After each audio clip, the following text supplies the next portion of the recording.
mayor from BJP Narendra Modi, Congress mayor, Gujarat ముఖ్యమంత్రి నరేంద్ర మోడీ గారు ఇద్దరు కూర్చొని సబర్మతి రివర్ ఫ్రంట్ను పనులు చేయడానికి పునాది రాయేసి కలిసి పనిచేసింది అధ్యక్ష.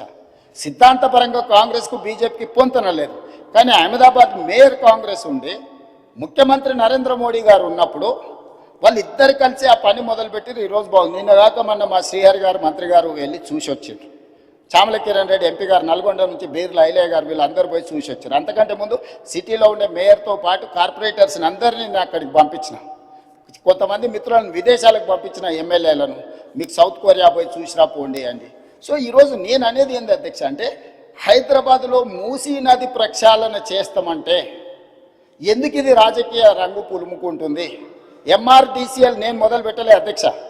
నిన్నగాక మొన్న సిరిసిల్ల ఎమ్మెల్యే గారు చెప్పారు, మూసీ రివర్ డెవలప్మెంట్ కార్పొరేషన్ లిమిటెడ్ని మేమే ప్రారంభించినాము అన్నారు. అవును, మీరే ప్రారంభించారు, ప్రణాళికలు మీరే చేసారు, మీరు అర్ధాంతరంగా వదిలేసారు. మేము ఇప్పుడు దాన్ని కొనసాగిస్తామంటున్నాం. మీరు మొదలుపెట్టినప్పుడు 10,000 కుటుంబాలను మేము బుల్డోజ్ చేసి కొట్టేస్తామని మీరు మాట్లాడింది సభలో ఉంది. ఆనాటి మాజీ ముఖ్యమంత్రి గారు ఈ రోజు ఉన్న 2016లో వాళ్ళే బఫర్, మూసీ నది పక్కన 50 మీటర్ల బఫర్ జోన్ కూడా వాళ్ళే నిర్ణయించారు. ఆ రోజు మేము నిర్ణయించలే. ఈ రోజు మేము అమలు చేస్తామంటే మీకున్న అభ్యంతరం ఏంది?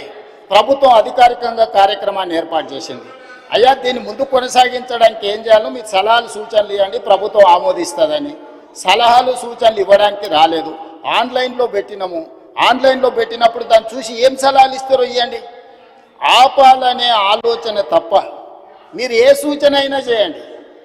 ఈరోజు మూసీ నది ప్రక్షాళన అత్యవసరము. నల్గొండ జిల్లా ప్రజల్ని ఒకసారి గుర్తు చేసుకుంటే ఎవ్వరు కూడా దీన్ని ఆపే ప్రయత్నం చేయరు. ఈరోజు రంగారెడ్డి జిల్లా హైదరాబాదులో ఉండే కాలుష్యము, పరిశ్రమలు, శవాల కలేబరాలు, మనుషుల శవాలతో సహా కొట్టుకుపోయి నల్గొండకు ప్రాణాంతకంగా తయారైంది అధ్యక్ష. నేను నవంబర్ 8, 2025 నాడు 2024 నాడు అక్కడికి వెళ్ళి 2024 నవంబర్ 8 రోజు నేను పోయి పాదయాత్ర చేస్తే ఆ ప్రాంతంలో మహిళలు వచ్చి చాలా ఆవేదన భరితమైన అంశాలు నా దృష్టికి తీసుకొచ్చారు. కొత్తగా పెళ్ళి అయితే పిల్లలు ఎవరు ఆ ప్రాంతంలో ఉండడం లేదు, అక్కడ పండించిన పంటలు తిన్నా, అక్కడ బోర్లలో నీళ్లు తాగినా పుట్టబోయే పిల్లల మీద విపరీతమైన ప్రభావం చూపిస్తుందని చెప్పి మహిళలు వచ్చి చెప్పినప్పుడు నేను ఆలోచన చేసిన అధ్యక్ష, వీళ్ళకు విముక్తి కలిగించాలి కదా, మనకు అవకాశం వచ్చినప్పుడు ఒక మంచి పని చేయాలి కదా, ఆ మంచి పని చేయడానికి మనం ప్రయత్నం చేయాలి కదా అని ప్రణాళికలు రచించినాం అధ్యక్ష. ఆ ప్రణాళికలలో మీరు అందరు చదువుకున్నోలే కదా, ఆడ డాక్టర్లు ఉన్నారు, మేధావులు ఉన్నారు, చాలా సంవత్సరాలు ప్రజల కోసం పనిచేసిన అని చెప్పుకునే వాళ్ళు ఉన్నారు. మీరు చదవండి, డాక్యుమెంట్లో మీరు సజెషన్ ఇవ్వండి. ఆపాలనేది కాకుండా ముందుకు వెళ్ళడానికి అవసరమైన మీ సలహాలు ఇవ్వండి. మీరు సలహాలు ఇస్తే మాకు అభ్యంతరం లేదు, ఆ సలహాలను మా ప్రభుత్వం స్వీకరిస్తుంది.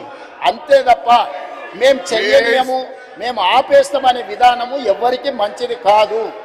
దయచేసి చైర్మన్ సార్, మీ ద్వారా ప్రధాన ప్రతిపక్షానికి నా సూచన ఒక్కటే, మీరు ఏం సలహాలు ఇస్తారో ఇవ్వండి, నిరభ్యంతరంగా మేము వాటిని స్వీకరిస్తాం. ప్రజలకు ఉపయోగపడేది ఉంటే 100% వాటిని అమలు చేస్తాం.